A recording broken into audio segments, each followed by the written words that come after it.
మహారాజా మహారాజా, సింహబలుడు పులిని బంధించేశాడు. మహాద్భుతం! సింహబలుడు వీరత్వం వాహ్! ఇంతటి మహావీరుడు మన రాజ్యంలో ఉండడం మన రాజ్య ప్రజల అదృష్టం. ఇంతమంది ప్రాణాలు కాపాడిన ఆ మహావీరుడిని గౌరవంగా సత్కరించాలి.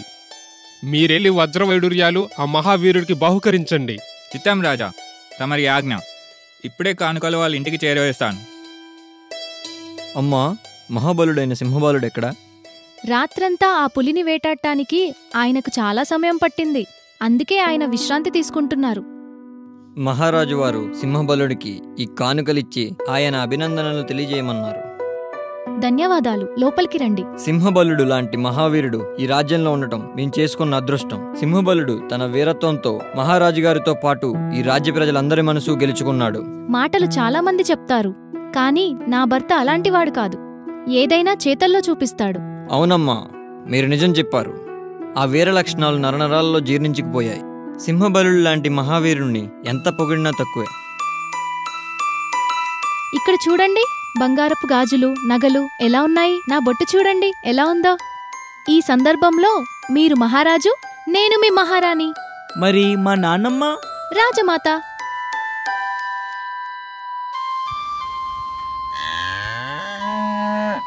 ఒకరోజు పశువుల కాపరి గోపన్న మహారాజా వద్దకు వెళ్ళి నమస్కరించి ఇలా విన్నవించుకున్నాడు. మహారాజా, మీ గోశాలలో ఉన్న గోవులు ప్రతిరోజు మాయమవుతున్నాయి. తెలియవచ్చిందేంటంటే ఈ గోవులను ఒక పిశాచి అపహరించుకుపోయి తన కోటలో బంధించినది మహాప్రభు. ఆ పిశాచికి ఎంత ధైర్యం! నేనిప్పుడే నా 2 మేనల్లులను పంపుతాను. ఆ పిశాచి అంతు చూస్తారు. గోపన్న మహారాజు చెప్పింది విని అక్కడి నుంచి వెళ్ళిపోయాడు.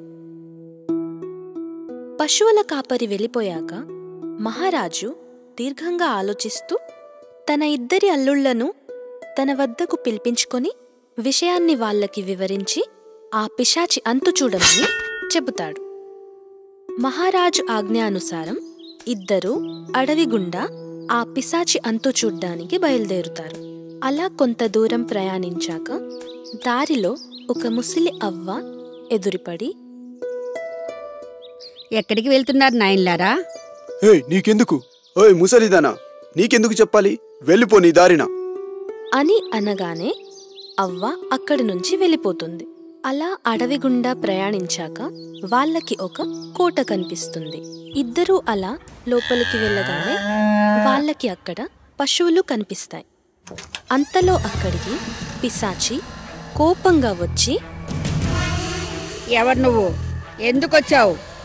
మేమిక్కడ పని గురించి వెతుకుతున్నాం. మాకు ఇక్కడ ఏమైనా పని దొరుకుతుందా? పిశాచి వాళ్ళిద్దరినీ చూసి వాళ్లపై అనుమానం వచ్చి వాళ్లతో ప్రేమగా నటిస్తూ, అలాగే పనుంది, మీరు వెళ్ళి ఆవు పాలు పితికి తీసుకురండి, అదే మీ పని. పిశాచి చెప్పినట్టుగానే పాలు పితికి తీసుకొస్తాడు. పిశాచి ఆ పాలు తీసుకొని గదిలోకి వెళ్ళి విషం కలిపి వెన్న చేసి తినమని ఇస్తుంది. తీసుకోండి నాయనా, మీకు ఆకలవుతోంది కదా. 2 విషం కలిపిన వెన్నను తిని చనిపోతారు.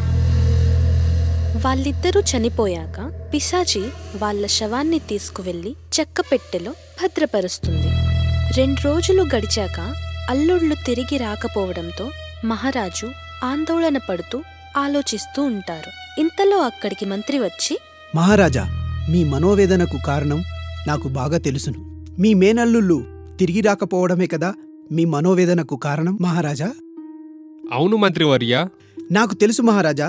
అందుకే ఈ కార్యాన్ని సింహబలుడు మరియు అతని భార్య నందినికి అప్పగించాను. మీ మేనల్లుళ్ళిద్దరినీ సింహబలుడు అతని భార్య నందిని సురక్షితంగా తీసుకొస్తారు మహారాజా. మీరు చింతించకండి. మంత్రిగారి మాటలు వినగానే మహారాజు చాలా సంతోషపడతాడు. అడవిలో సింహబలుడు అతని భార్య నడుచుకుంటూ వెళ్తుంటారు. కొంత దూరం వెళ్ళాక వాళ్ళకి అదే ముసలి అవ్వ ఎదురుపడి వాళ్లతో, ఎక్కడికి వెళుతున్నారయ్యా? జరిగిన విషయం మొత్తాన్ని ముసలి అవ్వకు వివరిస్తారు. అవ్వ చెప్పిన విషయాన్ని శ్రద్ధగా విని, అమ్మా, ఇక్కడి నుంచి కొంత దూరం వెళ్ళాక ఆ పిశాచి గుహ ఉంది. అంతేకాకుండా రాజుగారి ఆవుల మంద అక్కడే ఉంది. ఆ పిశాచి చాలా ప్రమాదకరమైంది. అది నా చెల్లెల్ని కూడా చంపేసింది. నాకు కూడా ఆ పిశాచి మీద పగ తీర్చుకోవాలనుంది. కానీ నేను ముసల్దాన్ని. చూడటానికి మీరిద్దరూ తెలివిగల వాళ్ళ ఉన్నారు. నేను మీకు సహాయం చేస్తాను. ఆ పిశాచిని అంతం చేయటానికి నా దగ్గర 3 శక్తులున్నాయి. నేను వాటిని మీకిస్తాను. వాటిని ఎలా ఉపయోగించాలో చెప్తాను. శ్రద్ధగా వినండి. ఈ పండుని మీ దగ్గర ఉంచుకోవటం వల్ల రాబోయే ప్రమాదాన్ని ముందుగానే చెప్తుంది.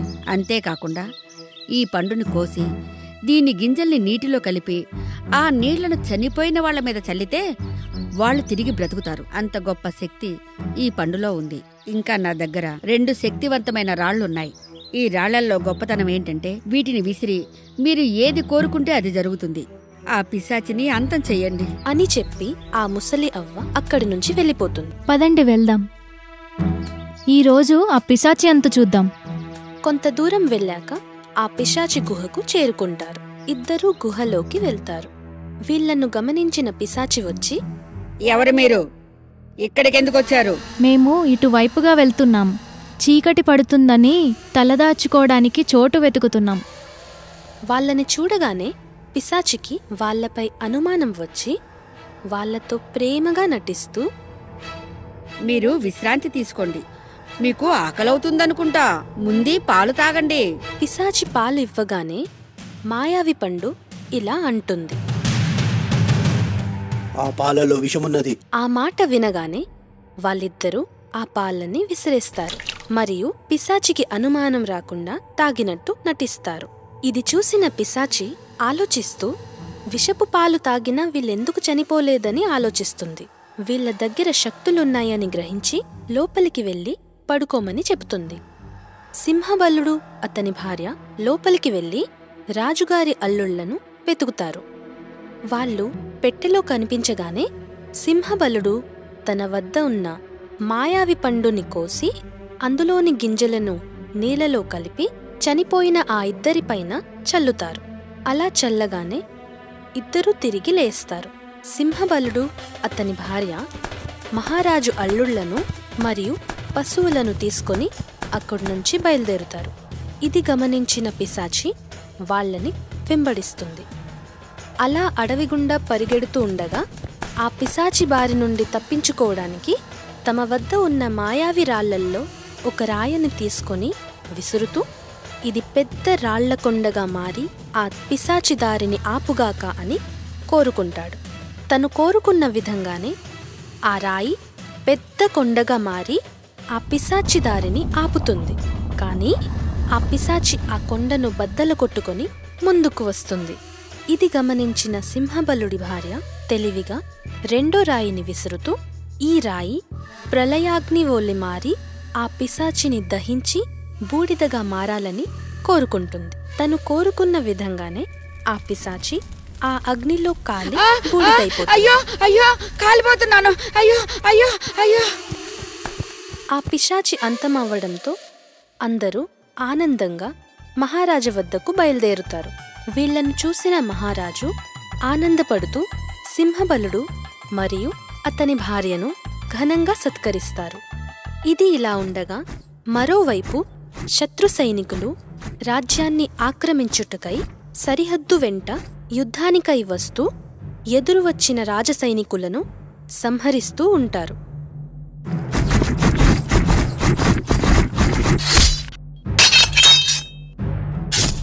మహారాజా మహారాజా, శత్రు సైన్యం మన సైనికులని యుద్ధరంగంలో చంపేస్తుంది. ఇలా అయితే మన రాజ్యాన్ని మనం కోల్పోతాం మహారాజా. ఏంటి? శత్రు రాజ్యానికి అంత ధైర్యమా? మహామంత్రి, సైనికులందరినీ యుద్ధానికి సిద్ధం చెయ్యండి. మహారాజా, మనం వాళ్ళని ఇంకో రోజు ఇలాగే వదిలేస్తే మనం ఈ రాజ్యాన్ని శాశ్వతంగా కోల్పోవలసి వస్తుంది మహారాజా. ఏదో ఒకటి చేయండి మహారాజా. రేపటిలోగా మనం ఏదో ఒకటి చేయాలి మహారాజా, లేకపోతే ఈ రాజ్యాన్ని మనం శాశ్వతంగా కోల్పోతాం. మంత్రి గారు, ఒక్క వేటుకు 100 మందిని చంపగల వీరుడు, పులిని బంధించిన ధీరుడు, వీరాతి వీరుడు, సూరాతి సూరుడైన మన సింహబలుడికి కబురు పెట్టండి. ఆ వీరుడికి నా మాటగా చెప్పండి, యుద్ధంలో గెలిస్తే సగం రాజ్యం రాసిస్తానని. వెళ్ళండి. అనగానే మంత్రిగారు సింహబలుడి ఇంటికి వెళ్లి అతని భార్యతో అమ్మా, వీరాది వీరుడైన నీ భర్త ఎక్కడా?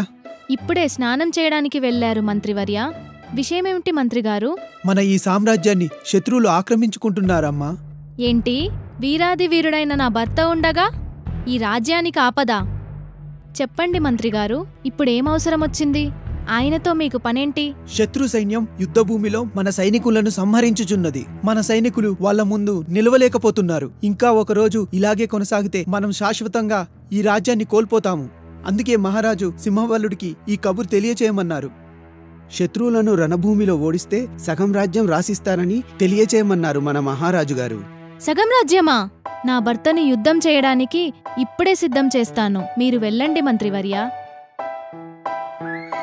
ఏవండి, మీరొకసారి గుర్రం ఎక్కరా? నాకు చూడాలనుంది. అమ్మో, గుర్రం అంటే నాకు చాలా భయం. గుర్రం కొడుతుందా ఏంటి?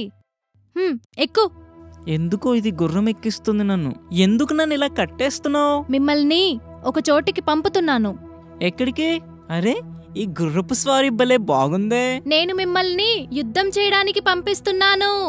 భగవంతుడా, నా సౌభాగ్యాన్ని కాపాడాల్సిన బాధ్యత నీదే. నా భర్త యుద్ధం చేయడానికి వెళ్లారు.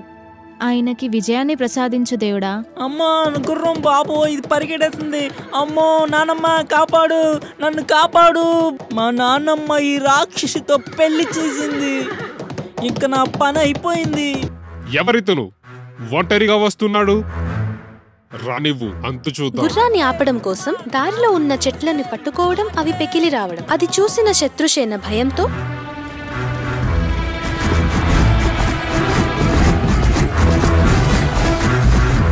వినండి సైనికులారా, ఈ రాజ్యాన్ని ఆక్రమించుకుందామనుకున్నాను.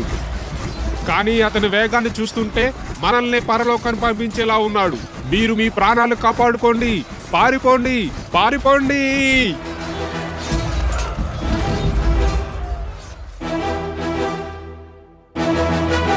శత్రువులందరినీ గడగడలాడించి యుద్ధభూమి నుంచి పరిగెత్తించిన వీరాతి వీరుడైన ఈ సింహబలుడికి సగం రాజ్యంతో పాటు ఘనంగా సత్కరిస్తున్నాను. నీలాంటి వీరుడు ఈ రాజ్యానికి దొరకడం రాజ్య ప్రజల అదృష్టం. సింహబల, సింహబల జయ హో, సింహబల జయ హో, జయ హో సింహబల జయ హో.